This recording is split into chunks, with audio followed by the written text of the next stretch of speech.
फिरदौसी एक मशहूर व मारूफ शायर गुजरा है ईरान का। इसने ईरानी मिथ को इस आदमी ने ज़िंदा किया। इसने किताब लिखी Shahnama, the tale of the kings, या बादशाहों के वो जो दास्तान है। ये फिरदौसी महमूद गजनवी के दौर में रहता था।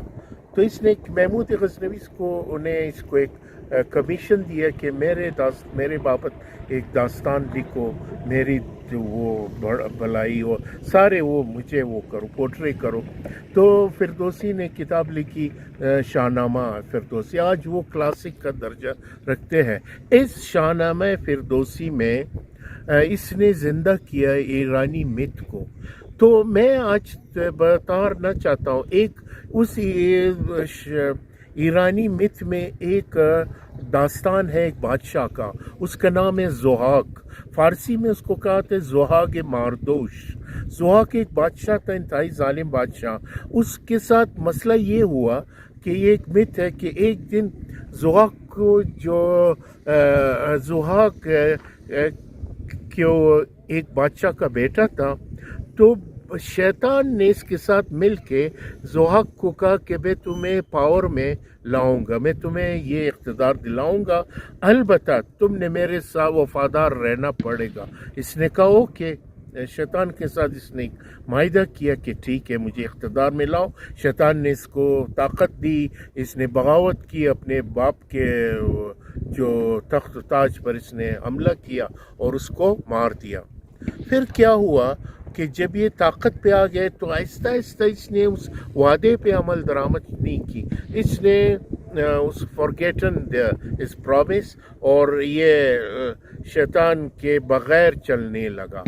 तो शैतान ने इसको बारहा कहा कि तुम अपने मेरे मशूरे पे चलो। इसने कहा, इसने उसको मैं बादशाह में ताकतवर हूँ, उसको भूल गया।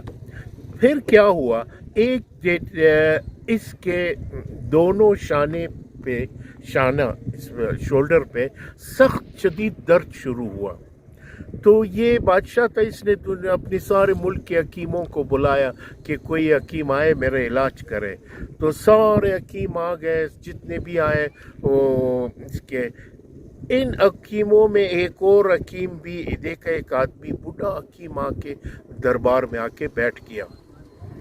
उसने कहा बादशाह सलामत, मैं तुम्हें तुम्हारा इलाज कराऊंगा। उसने कहा तुम करोगे? हाँ। तो क्या हुआ कि वो बादशाह आके इसके ये अपने तख्त पे बैठा था, या कि इसके दोनों शाने को चूमा। जो इसके दोनों शानों को चूमा शैतान ने, तो कहका मार के वो जो हकीम था वो शैतान था, दरअसल वो हकीम के रूप में आया था और गायब हो गया।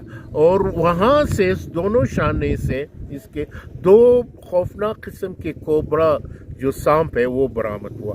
और शैतान ने कहा अब ये तुम्हारे साथ पूरी ज़िंदगी तुम्हारे इस दोनों शानों में ये दो सांप रहेगा तुम्हारे साथ। और अगर तुमने इसको हर दिन एक नौजवान शख्स का इस हर एक को एक भेजा मगज़ नहीं खिलाया तो ये तुम्हें तुम्हारा भेजा कहा जाएगा।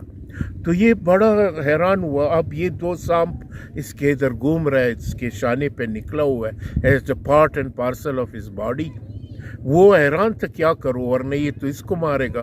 इन्होंने क्या किया कि अपने सिपाहियों को कहा कि जाके मुल्क में जो भी नौजवान नज़र आए दो पकड़ लेना। हर दिन दो नौजवान को पकड़ के ले आते, उसकी जो दिमाग है उसका जो बेजा है निकालते और इन सांपों को खिला देते थे। तो ये इस तरह चलता रहा।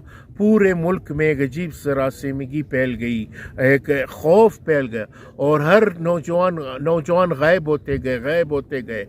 एक दिन क्या हुआ कि इस ज़ुहाक, इस बादशाह का नाम ज़ुहाक था। इस ज़ुहाक के मुमलिकत में एक क्या कहते हैं लोहार رہتا تھا، وہ لوہار کا کام کرتے تھے۔ اس کے بھی دو بیٹے تھے، جوان بیٹوں کی واری آ گئی، تو اس نے کہا، بادشاہ کے سپاہی آئے اور اس کو کہا کہ اپنے دو بیٹوں کو لاؤ، ہمیں آج لے جانا ہے بادشاہ کے سانپوں کے اس کے بیجا کھلانا ہے۔ تو یہاں سے ضحاک سے رہا نہیں گیا، اس نے کہا کب تک ہم اس بادشاہ کے ظلم و ستم برداشت کرتے رہے، آج یہ آہستہ آہستہ پورا ملک ختم ہو جائے گا اور یہ بادشاہ اس کو کہ اپنے دماغ اپنے سانپوں کو کھلاتا رہے گا۔ تو اس نے کیا کہ ایک اپنے وہ جو چمٹا ہے اس سے ایک چمٹا بنا دی، ایک فلیگ، ایک چمڑے کا ایک جھنڈی، اور پورے ملک میں نکل کے اور پھیلنے لگا اور اعلان کیا لوگوں کا کہ اے لوگ اٹھو، اب وقت آ گیا ہے اس ظلم اور ستم کے خلاف، کب تک ہم اس کے، آج اگر ہم نہیں اٹھے تو کل یہ سب کی واری آئے گی۔ تو یہ جو اس کا چمٹا تھا اس لوہار کا، وہ سمبل بن گیا، وہ فلیگ، ایک آزادی کا، ایک تحریک کا۔ لوگ اس کے پیچھے آتے گئے، انہوں نے جا کے بادشاہ سلامت کی محل پہ حملہ کیا، ضحاک کی محل پہ۔ آخر میں ضحاک پر حملہ ہوا اور ضحاک کی محل کو آگ لگا دی، اور ضحاک کو جب جو سانپ ہے تو اس کو نہ ملا اس دن بیچا، وہ خود ضحاک کو کھانے لگا۔ تو اس طرح وہ محل جل گیا، ضحاک بھی اپنے انجام کو پہنچ گیا۔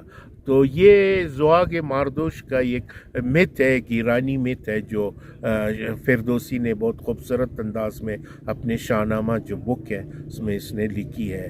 ایک سمبل ہے آزادی کا، ایک سمبل ہے اپرائزنگ کا، یہ سمبل ہے ظلم اور ستم کا۔ تو ضحاک ماردوش بہت ہی خوبصورت ایک ایرانی مت ہے اور ادب کا ایک حصہ بنا ہے۔ بہت بہت شکریہ۔